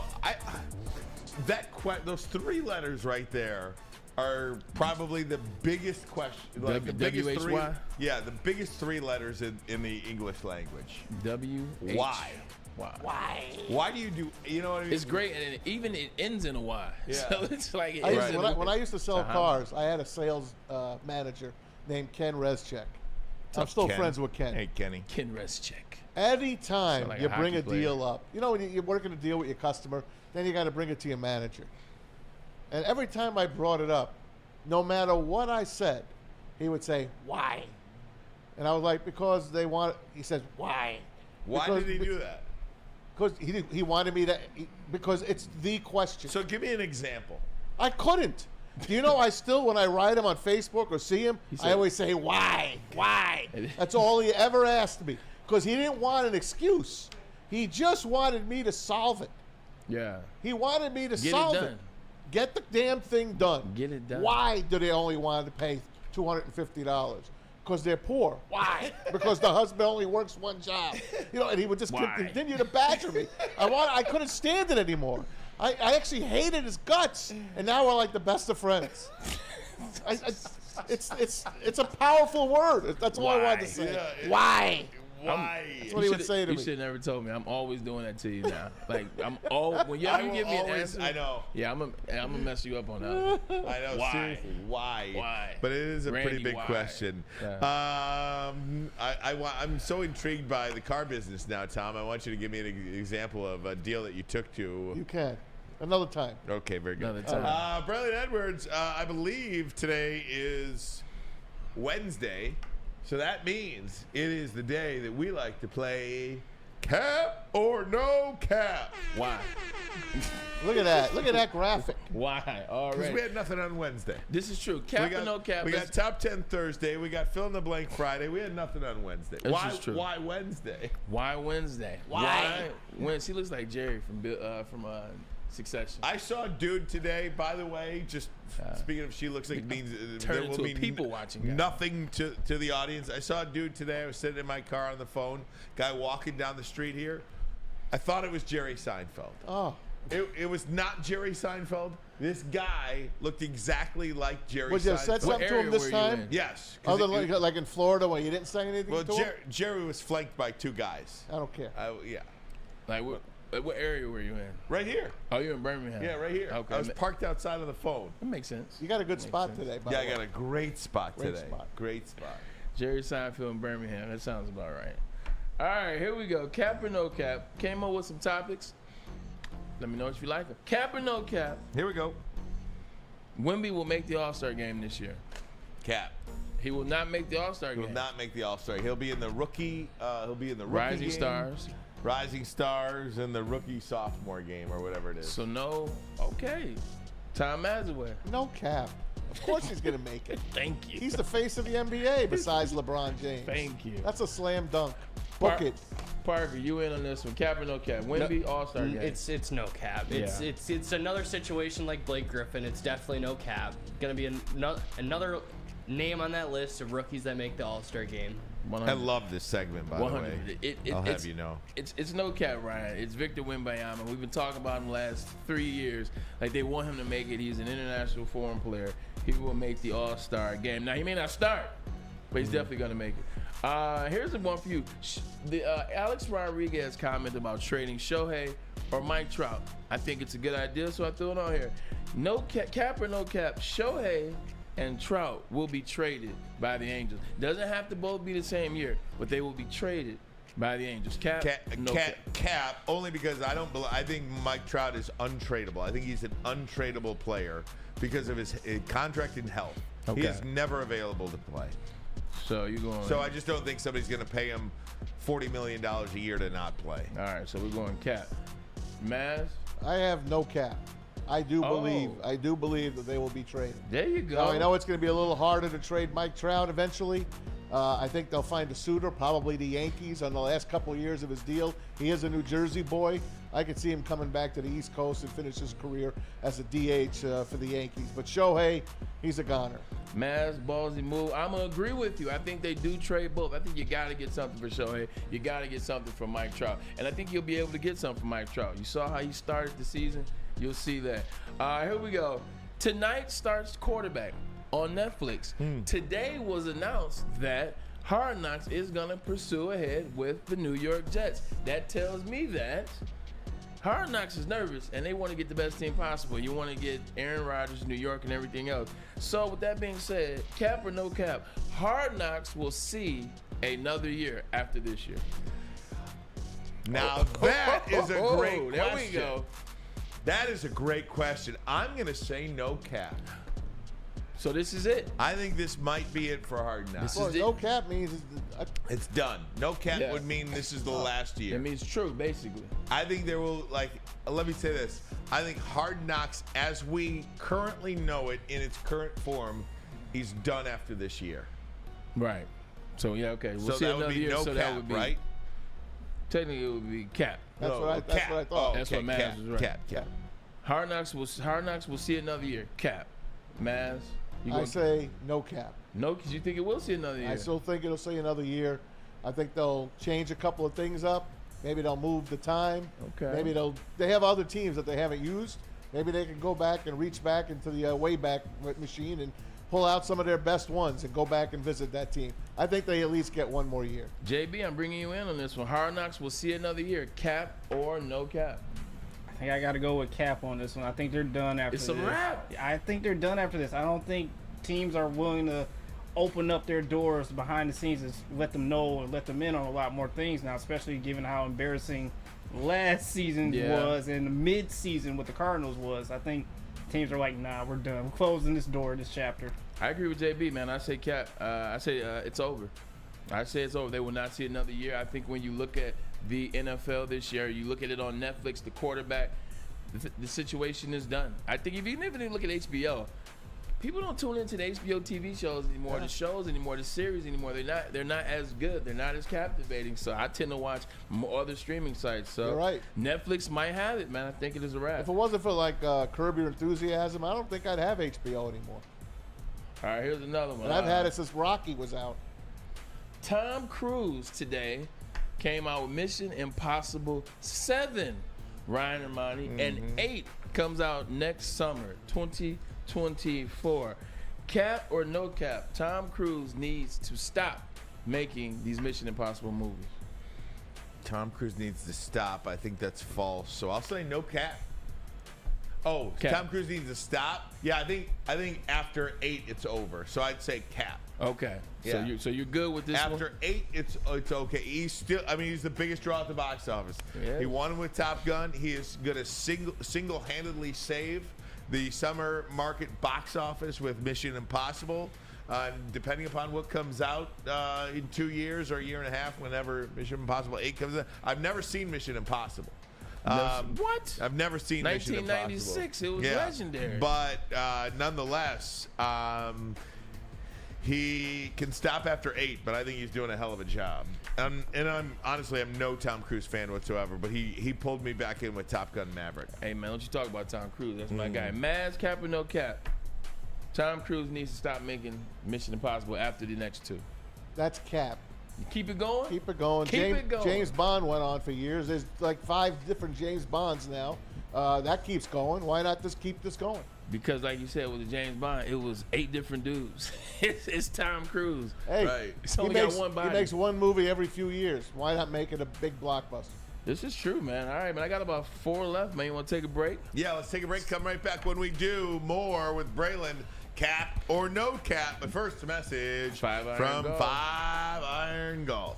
We'll be there tonight to get a chance to sample out the facility. Myself, Ryan, and Ermanni will be there, so we'll let you guys know how it is. But it's going to be great. It's 5 Iron Golf. Mac will be there, too. Well, D-Mac, shout out, 25, 4 Stanley Cups will be there in the building. He also has a nice golf swing. 13 simulators, restaurants. They have a bar inside. They have lessons, party, practice, whatever you want to do. And also, if you go in and you mention Woodward Sports as the promo code, you get half off your first time there. Simply put, 5 Iron Golf is the place to be in the Cambria Hotel.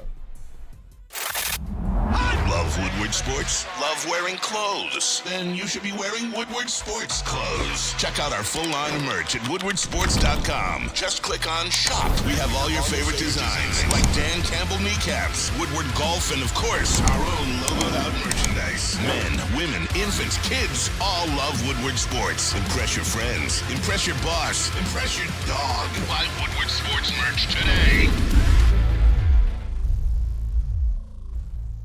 The sports marketing agency would not be who we are without great community partners like Higuera Health and Carol Zaniga. It's an awesome opportunity to partner with your organization. Higuera Health is a comprehensive behavioral health organization. We serve children through older adults with mental health, substance use, and developmental disabilities across Western Wayne counties, and really excited to now be in downriver communities as well. Give us a call at 734-458-4601. How about that rookie? He is something else. How big is that? All of Detroit's sports teams live on Woodward.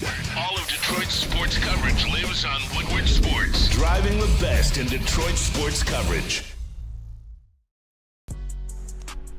Hey, Woodward Sports. This is Braylon Edwards.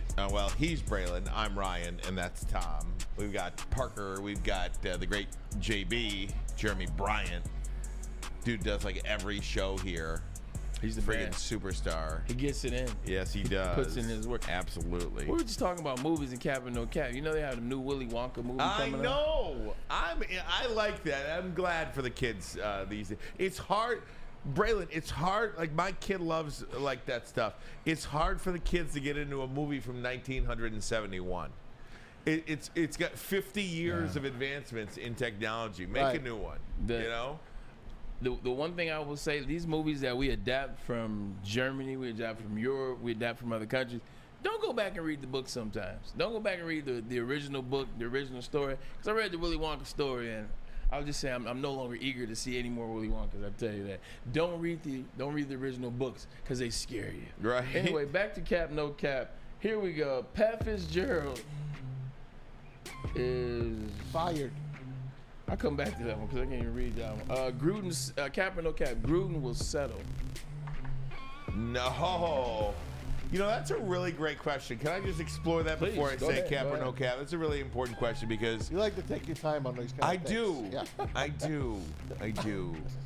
I want to take my time. Good. I'm so slap happy. I'm like, this is, and I'll get more slap happy as the week goes on. You've only been up for 12 hours. Yeah. I love it. Right. I think that the NFL is going to make an attempt to try to throw a huge number at him. And at what point is Gruden willing to just say F it?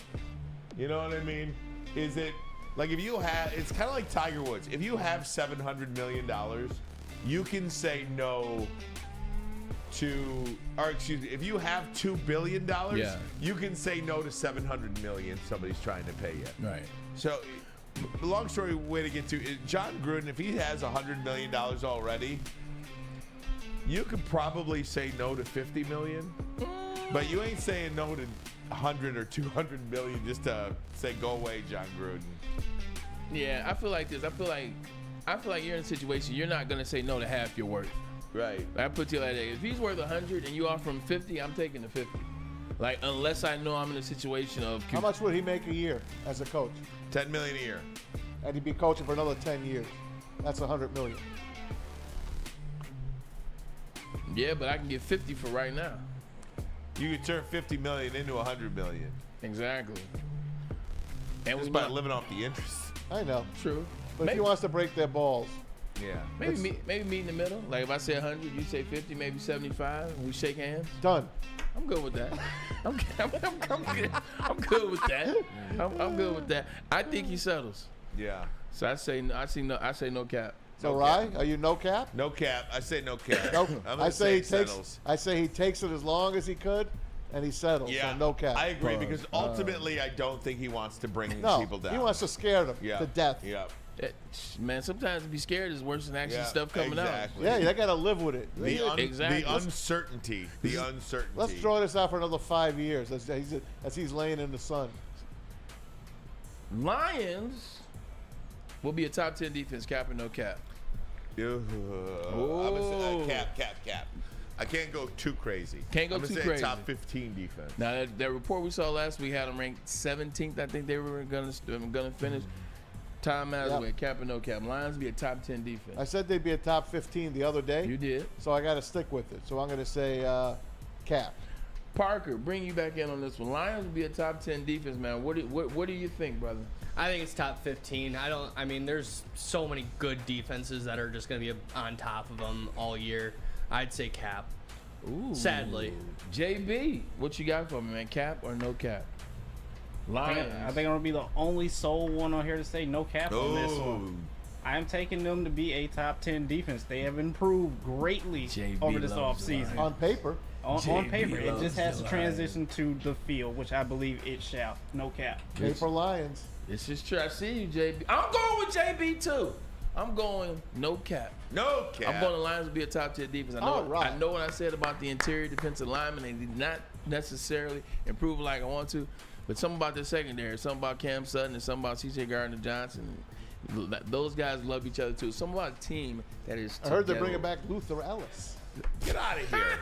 Joking. Who's he, number 94? 94. 94. Really good player. He's still pumping out some kids, too, I think. Yeah, he's 18 now. I think he's in Utah now.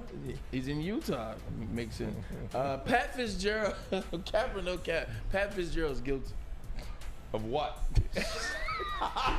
Everything. Just throwing it out. He's just guilty. Guilty of what? What's the charge? He's guilty of everything. He's guilty of everything. Guilty of what? Everything that they said. Wait, whatever they said that man did, he did. That's the quote. No, I'm just joking. But Pat Fitzgerald is guilty of what they said he did. What did they say? He said he was Just say no. Just say cap. They said he was about that I stuff. don't know. I want the question. I want the details. You like to take your time on these things. I want to take my time. I do. Pat Fitzgerald is guilty of knowing about the hazing culture. Good job. Cap or no cap? Ooh, now you're talking. See, and I appreciate that. Now I had to you're take time. I honestly, I'll go cap. After a 7-month investigation, this very expensive law firm said no. No, that's not exactly what they said. That's exactly what they said. No, that's not what they said. Nah, see, now you're mixing read words. it. Now this is what they said. This is what they said. I'm gonna read it. Read it. I wish I had your voice though. Here we go. Read it. They said, while the investigation did not uncover evidence pointing to specific misconduct by any individual football player or coach, participation in or knowledge of the hazing activity was widespread across football players. So, read it again. Nobody... You read it. You read it. Use that Fox 2 voice. While the investigation did not uncover evidence pointing to specific misconduct by any individual football player or coach, participation in or knowledge of hazing activities was widespread across football players. So that's saying that the investigation didn't uncover any evidence. But it's saying, the players said everyone knew. The investigation The investigation team did not discover sufficient evidence to believe that the coaching staff knew about any of the ongoing hazing conduct. They determined, however, that there had been significant opportunities to discover and report. So that's a little bit ambiguous. That was a good one. That was friggin' sick. That was dope. So that's a little bit ambiguous. I can appreciate your stuff there. Okay. It says they didn't know, It's but there was basically opportunity to report it. Basically sounds like, yeah, we knew y'all knew something, but we can't prove it. Yeah, there you go. I got you. Fine. Okay. So no cap. No cap. No cap. He's Fine. guilty. He's guilty. Guilty. You guys got any? That was 1, 2, Nice 3, job. 4. Came up with something on the quick, man. You know what I'm saying? Something out there. Dude, that was really good. Cap or no cap? I got one for you. What do you have? I got one for you. Cap or no cap? Saquon Barkley. That's what we need to talk about. got him. Go ahead. Oh, there you go. Cap or no cap? Saquon will start week 1 against the Cowboys. That's no cap. He absolutely will play week 1 against the Cowboys. You think? Yes. He went to Penn State. He'll play week 1. He's pissed right now. He has every right to be pissed because they paid Daniel Jones, but they don't want to pay him. Put up my Diana Rossini tweet there. Diana Rossini? on Saquon. And this is what Saquon had to say today. Want to read that, Ryan, in your Fox 2 voice? Yeah, As please. we near the deadline for the Giants. Okay, wait. As we near the deadline for the Giants and Saquon Barkley to strike a long-term deal, I'm told the two sides remain at a stalemate. The deadline to strike a long-term deal is Monday, 4 p.m. And he says he will not. There's a good chance he will not be there for week 1 if he doesn't get a long-term deal. I admire his fortitude. I admire his belief system, fighting for his pay. I do. Fighting for his position. Fighting for his position and fighting for his pay. Yeah. I just don't know anybody that it's ever worked out for. Well, that used to be the big thing. Holding out was a thing. You know, I would say it if I was him. People don't hold on now, but holding out has always been a thing. Man, I agree with you 100%. Now, he doesn't have to go the lengths of Le'Veon Bell. I mean, that's a different. That's who I was thinking of. But see, he set out the whole year. He was wrong franchise, wrong time. Yeah. Ben Roethlisberger, we know how he treats everybody except himself. He follows in the Brett Favre mold, and the Rooney family appealed to that. But this is a different situation. I know the Mara family doesn't want to spend a ton of money, but how did they get to the playoffs last year? Saquon Barkley was electric on offense. He led him in rushing. He led him in receiving. He led him in receiving touchdowns. He led him in rushing touchdowns. He was that offense last year. How don't you pay the guy that pretty much got you to the playoffs?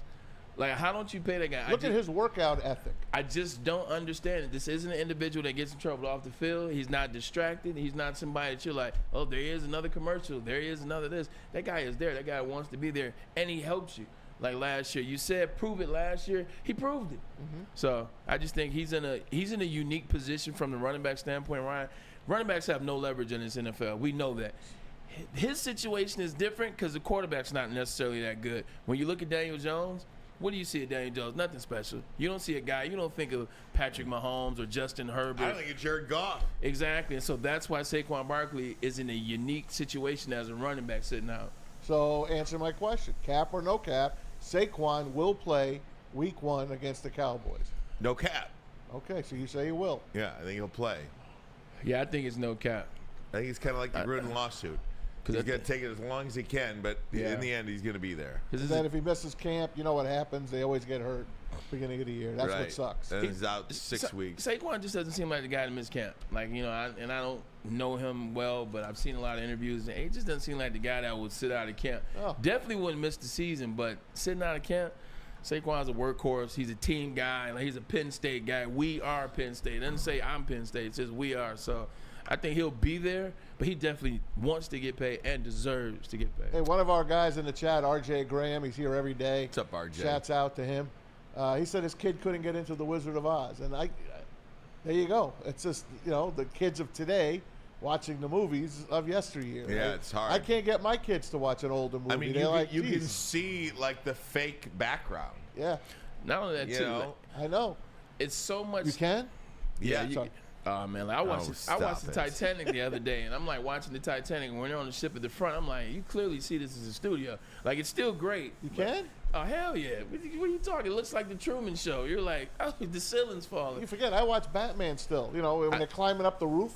I watch that Batman? sometimes, but I was gonna say the reason why kids are different than us, we can't get our kids into that, is because when we were younger, our parents, it was one TV, it was a couple stations. Even when it was cable, like it still was like, hey, it was one TV. You watch, your parents got you and stuff. You watch with your brothers and your cousins. Never a clear picture. It never a clear, but it's one TV. Or then when you got older, it's a TV. But everybody's watching the same thing, so it's easy to get your kids into it. Now, man, you got so many different streaming sites, devices, screens. Everybody's watching something different. It's just these kids, these teens, they're probably 14, 15 years old walking by. It's so fun. It's fun to see them. Yeah, it's so great. I love seeing them. Man, those were the good old days. Good, Tom. Good. Hey, we're going to go around the NFL next, but first a message from Fairway Packing Company. For over 60 years, Fairway Packing has provided Michigan's finest restaurants, hotels, casinos with prime beef, Wagyu beef, and dry-aged beef. You can experience a Fairway difference for yourself today. Visit the steak shop at Grosse Pointe Woods for grab-and-go steaks. You can order online. They ship anywhere. I'm going to have some Fairway steaks this weekend. I cannot wait. They are the greatest of all time. The GOAT. FairwayPacking.com. We don't like to brag that we are the toughest sports network in Detroit, but we do have a guy named Darren McCarty on our side. Woodward Sports. How would you like to win not one, but two vehicles of your choice? One for you and one for your wife, your girlfriend, or your best bud. Get to Lady Jane's today for an award-winning haircut and automatically enter for your chance to win. Courtesy of Les Stanford Buick GMC of Ferndale. Lady Jane's, open 7 days a week. Walk in anytime. It's wicked awesome. You have an opinion? Make sure it's seen and heard. Corner, jumper, tweet us, hop on the YouTube chat, slide in the DMS at Woodward Sports on all social media. We are the network for Detroit by Detroiters. Welcome to the Woodward Sports Network. Woodward Avenue, the first paved road in America. Woodward Sports, the first sports network born in Detroit and made for Detroit. A ton of fun, a ton of sports, and a ton of man meat. Welcome to the Woodward Heavyweights, live daily 5 to 7 p.m. on Woodward Sports.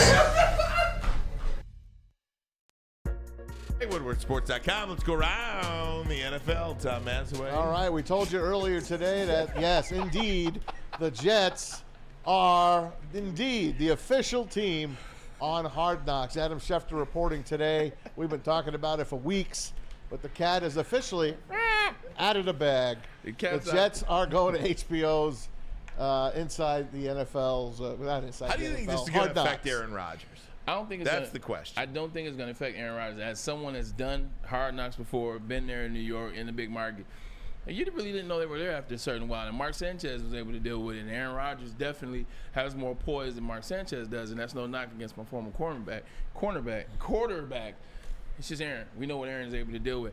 Aaron is embracing it.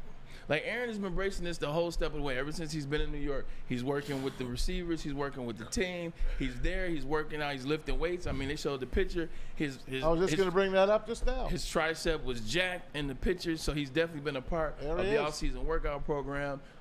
You see him right there. Maybe that's that psychedelic he's talking about. He looks great. He's getting it in. His face looks healthy again. Like, he looks like he wants to be a part of the team. He wants to be the part of the team. They're going to have fun. Like, Hard Knocks is going to be interesting. We'll see how they do. I mean, they got to come with it, though, because we know as soon as we're going to watch it tonight, when we turn that Netflix show on, like Netflix, they don't miss a lot with stuff like this, especially sports. You know it's going to be good, so they got to come with it. They got to show us, like, don't show us the basic stuff, and don't let the Jets tell you what to put out there. Let me ask you this question as well, because I want to see if there's a player you have found yourself. I mean, I'll just give you the example. So I hate Aaron Rodgers. I think the dude is a total tool. I think he's selfish. I think he's a great player, but a really crappy teammate. And I just don't like him. Ever since he moved from the Packers to the Jets, little by little, I see myself, Guy's okay. Oh, I feel a little bit of something in a positive light for Aaron Rodgers. Do you experience that at all? If you have that with a player over the years or anything like that? Because Aaron Rodgers to me has always been a POS kind of guy. Yeah. And I just find myself, ever since he got out of Green Bay, as this, I feel, and I don't want to say I fully root for him, but I feel myself, the hate is starting to chip away at him. It's waning. My hate for Aaron Rodgers is waning the more I see him in New York. Like mine was for Tom Brady at the end. It definitely is waning. He's definitely becoming the guy that, he probably always could have been. He's definitely in a better situation for him, and you see it. I mean, just looking back at his Green Bay situation, early on, Aaron Rodgers hated Green Bay, hated the NFL because he got drafted 24th, and he thought he should have been first. He had to wait 4 years when he thought he should have started over Favre. So then a lot of the guys that he played with early on, those were Favre's guys. A lot of those guys, I know the psyche behind Rodgers. A lot of those guys early on, he wouldn't rock with because they were Favre's guys. He wanted his own guys. Got his crop of guys in there. They win a Super Bowl, and slowly but surely they start to pick away at the dynamic that is, Clay Matthews, that is Greg Jennings, etc. And then he started to see the business side of things. So he just developed this hatred for Green Bay, and he did a lot of stuff on his own that got him in trouble or got him for people to feel a certain way. But he's different light now, man. Like when you get out sometimes when, he's learned from his mistakes. Like he's older now. Like he's not necessarily just, I'm coming to this on my own. He's made some mistakes. He's matured now. He's like, look, I can't be doing this. I can't do that. This is what they expect. Let's rock and roll. It's a little easier. You can't tell me he hasn't noticed it's much easier when his team likes him and they invite him after practice. Hey, man, you want to come over? Hey, man, you want to go to this game? Versus, all right, we'll see you tomorrow here. Hey, Prop 2 on the chat. He said he hated Peyton Manning until he did SNL and found out how funny this dude is, and that's a good thing. I think that was a good one to talk about. Absolutely. A lot of people probably hated Peyton Manning. Right, that is a good one. It's Kobe for me. Kobe for you. Kobe for me. I didn't like Kobe when he played towards the end. Didn't like him. Obviously, the Pistons rooted against him. Like I never was Kobe. He used to pillow talk, so I was always a Shaq guy. And then I heard about what happened with Powell. I didn't start liking Kobe until the Achilles thing. When he snapped his Achilles and then went back out there. Shot the free throws? And that was in the game where Dwight Howard punked out in that game and left. So that was respect. And then after he retired, I started going back watching. I saw his mentality. I understood why Kobe was Kobe. But I didn't like Kobe until that Achilles thing. And that was 2013 and came in the league in 96. You like D-Hop? Yeah, I do like D-Hop. The Bills like D-Hop too. Matter of fact, the Bills said, we want him to sign with us if he wants to chase a ring. Oh, and do you know how DeAndre Hopkins responded to that? He was pissed. They called it ring chase, and they literally said if he wants to chase a ring with us, and that's where words matter, because that phrase alone totally offended DeAndre Hopkins, and I think it should. I think that DeAndre Hopkins should not sign with the Bills now because of that. You are tagging a player. You are tagging a player. And if the Bills win, is he gonna have nothing to do with it? He was just tagging along. He was just not along for the ride, ring chasing. This would be a situation where it would be interesting. I could tuck my pride and have a conversation. Who said it? Who was the one that said ring chase? Was it the Bills? So it was the Bills. It wasn't it was the media. I mean, it was the Bills. Their social team. It's right behind you. I see it, but it was all right. So this is. It was like a quote from a conversation. All right. So here's a conversation that I would have it from DeAndre Hopkins, because now that I'm 40. See, if I'm 25. F the Bills. If I'm 30, F the Bills. Ryan and Monty, if I'm 33, F the Bills. But at 40, I'm able to sit back and say, you know what, let me have a conversation with Sean McDermott. Let me have a conversation with the offensive coordinator and owner. Let me see what was really meant by that. Let me see how good these people are, and let me see what they're paying. Because I can forego the dumbness of, come with us if you're trying to ring chase. Because Von Miller came with y'all because he was trying to ring chase and get paid. Because you guys are trying to get a ring. If you're offering something good, we can get back on those words. Shoot, Why wouldn't I like to be on the opposite side of Stephon Diggs with Josh Allen as my quarterbacks? Yeah. I can forget those words if the conversation is respectable. But if the conversation feels like that tweet and quote looks, then I'm out on the Buffalo Bills. What you was about to say, JB? I was just gonna add, yes, DeAndre Hopkins was upset about this. The Bills actually put this on their Instagram, and Hopkins responded back with 4 emojis. 2 were buffaloes, it looked like Bills, kind of Buffalo Bills a little bit, bisons or whatever, and the other 2 poop emojis. So you kind of get it, bull. Oh,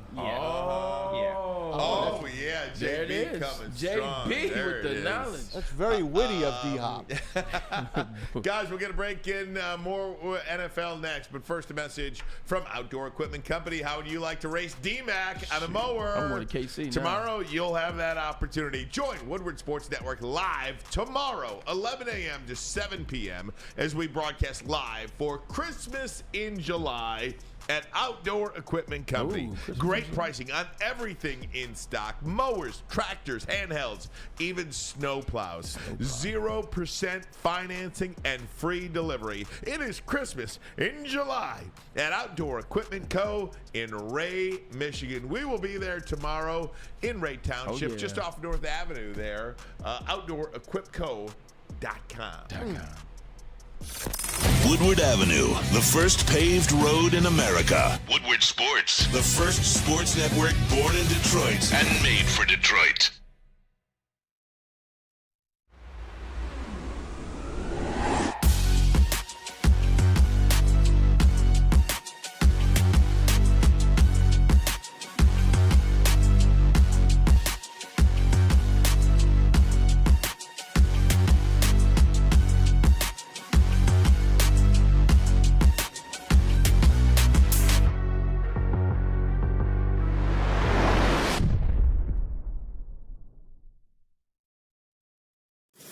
We aren't quite sure if they consume more beer or sports. Either way, the heavyweights are here. Live on Woodward Sports, daily 5 to 7 p.m.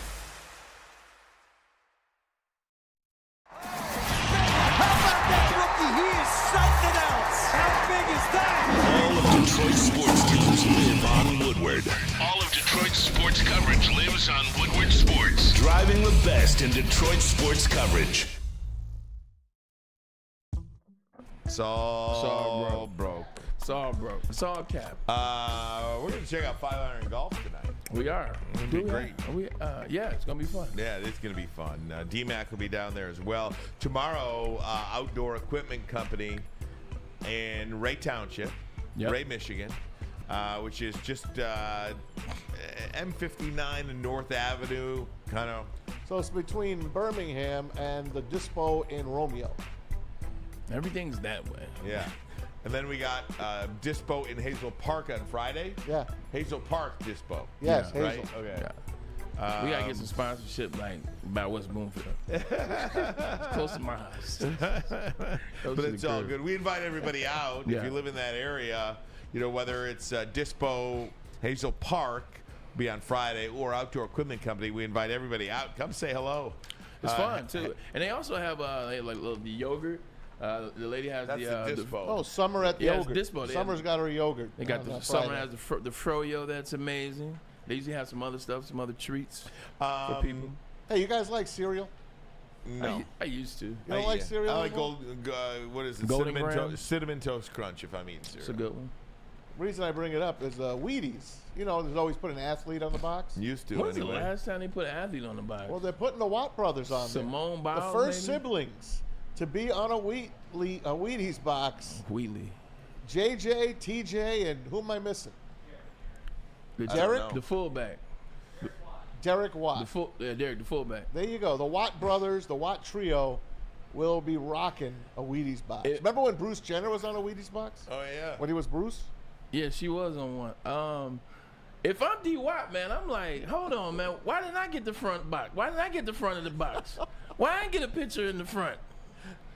I mean, I know y'all TJ and JJ, you know, y'all both sitting around 22.5 sacks, but I blocked for some good running backs.